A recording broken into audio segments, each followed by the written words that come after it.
يا أيها الذين آمنوا لا تدخلوا بيوتا غير بيوتكم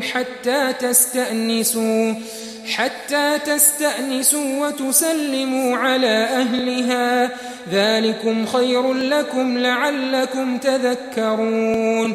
فإن لم تجدوا فيها أحدا فلا تدخلوها حتى يؤذن لكم، وإن قيل لكم ارجعوا فارجعوا هو أزكى لكم، والله بما تعملون عليم.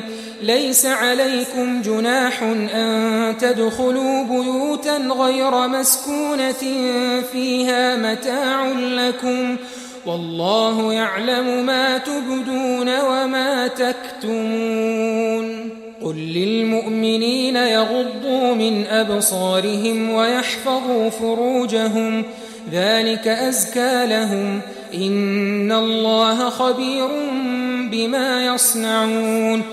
وقل للمؤمنات يغضضن من أبصارهن ويحفظن فروجهن ولا يبدين زينتهن إلا ما ظهر منها، وليضربن بخمرهن على جيوبهن، ولا يبدين زينتهن إلا لبعولتهن أو آبائهن أو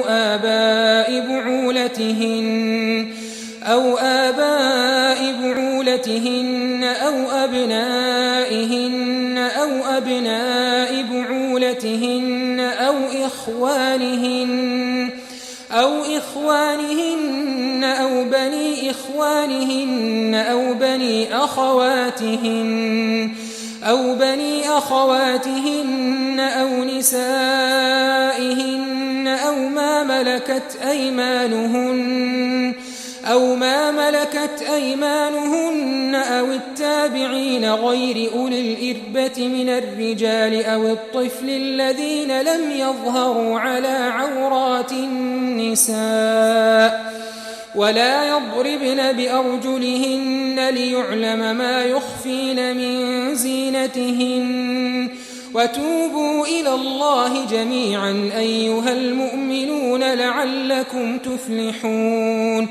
وأنكحوا الأيام منكم والصالحين من عبادكم وإمائكم إن يكونوا فقراء يغنهم الله من فضله، والله واسع عليم.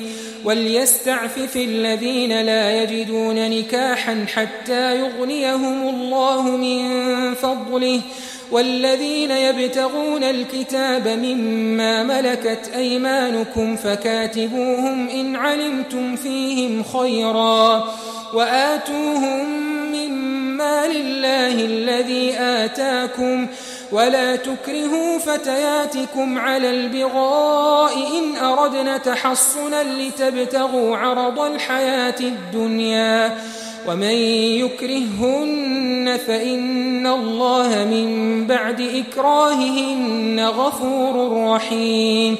ولقد أنزلنا إليكم آيات مبينات ومثلا